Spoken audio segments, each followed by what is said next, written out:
Hello folks, this is Brian from the caregiverguides.net blog and Simple Steps Mobility YouTube channel. I wanted to go over this question that I get a lot from my patients. What do you do when a senior is too weak to exercise? Frailty and sarcopenia is pretty common in the elderly. Frailty affects many of the elderly and the seniors. It can be a natural process or the result of an illness or injury. Frailty also contributes to the inability of many seniors to care for themselves or live independently on their own, and therefore they end up going into either assisted living or possibly even nursing homes. Generally, the cause of deconditioning, frailty, or sarcopenia in the elderly has to do with these five things. Either they have chronic health conditions like diabetes or neuropathy, congestive heart failure, possibly cancer.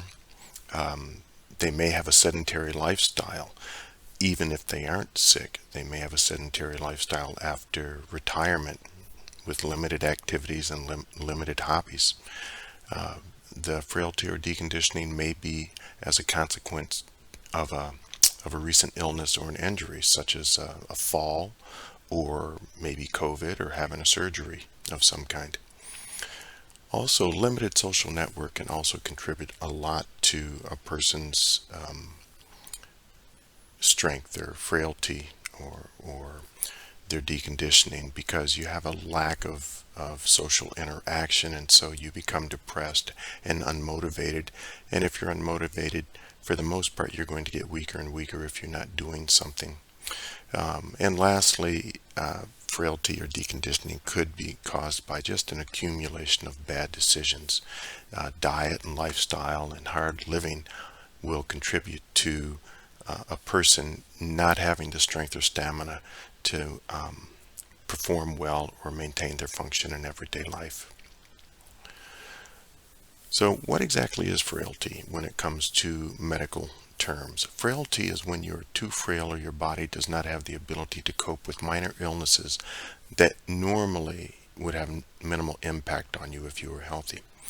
With frailty, these minor stressors may trigger rapid and dramatic deterioration. And a lot of family caregivers have seen that in their loved ones. They may have a fall and go into the hospital, and some people may never come back home because they've just been so deconditioned and they're so frail that any type of insult or any type of illness will basically wipe them out and make it hard for them to bounce back. Now, sarcopenia is another thing. It's separate from frailty, but it contributes to frailty. Sarcopenia is the loss of muscle mass, and it's due to the natural aging process as our hormones decrease and as we become more inactive. We don't build as much muscle, and so muscle tends to deteriorate and atrophy. Since it's a natural process, this decrease in muscle leads to a reduction in a person's strength or their ability to function in the home. And as a result, their balance and their gait are affected, as well as their ability to do their own ADLs or to manage their home. So, how do you reverse sarcopenia and frailty? One of the easiest ways to reverse sarcopenia and frailty, regardless of the cause, is simply to start doing activities with your loved one, or start having the loved one do activities. One cause of frailty is the age-related loss of muscle mass. Research suggests that just increasing activities like walking and easy strength training moves improve strength and reduce weakness, even in the very old, frail adults. Every little bit helps at any age. So what I'm going to suggest to you in this next slide is one way that you can get people active or relatively active when they're too weak to formally exercise.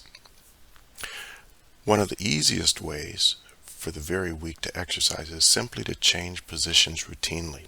This could be as simple as sitting at the bedside for meals for those who are extremely weak.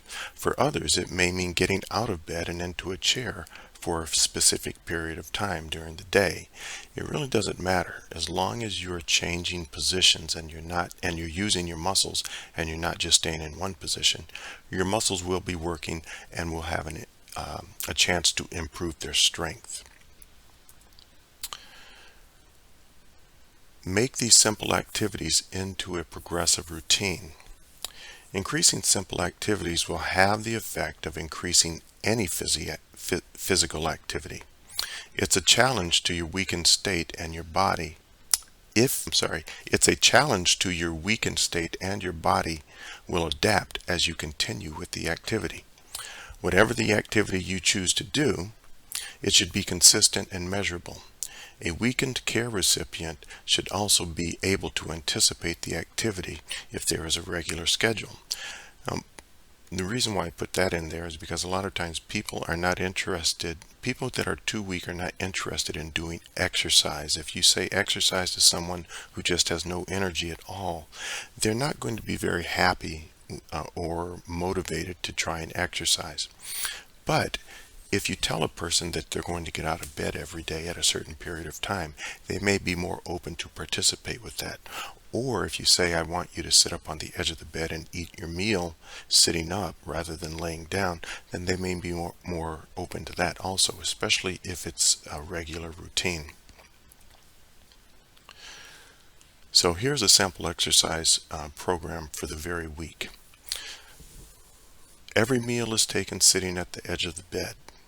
If a person is used to laying down in the bed or having someone feed them, have them sit up at the edge of the bed and eat from a table like a normal person would do. Perform that activity for 1 week to allow the body to adjust to it. And then if the activity is tolerated well, progress to taking each meal out of bed in a chair at the bedside. Allow the body 1 week to adjust to that also. And if that activity is tolerated well, then progress to meals at the dining table in a wheelchair for 1 week. Basically, you start out slow and you progress. You do progress, but you progress slowly as long as the activity is tolerated. Here's another activity scenario. If the care recipient can stand, have them stand a set number of repetitions for a predetermined length of time, such as stand for 2 sessions and stand each time for 30 seconds. Do this at regular times of the day, say at 10 o'clock, 2 o'clock, and maybe 4 o'clock. You have a person stand up a couple of times, you have them stand for 30 seconds, and then they sit back down, have them stand up again for 30 seconds, have them sit back down and say, okay, we're finished until the next session. And then when the next session comes around, you have them do the same thing again. You build up their strength so they can tolerate either more time on their feet or more repetitions or even more sessions during the day. The activity doesn't have to be aggressive or what we would traditionally consider exercise. It just has to be challenging enough for the care recipient to feel as if they've worked out. You can turn virtually any activity into an exercise for someone who is deconditioned simply by encouraging them to participate and actually do the quote-unquote heavy lifting rather than the heavy lifting being done by the caregiver. Movement is medicine, and it will make people feel stronger. It'll make people feel better if you can get them progressively moving more and more. You can see more at the blog post in the link that I have there, and I will see you in another video.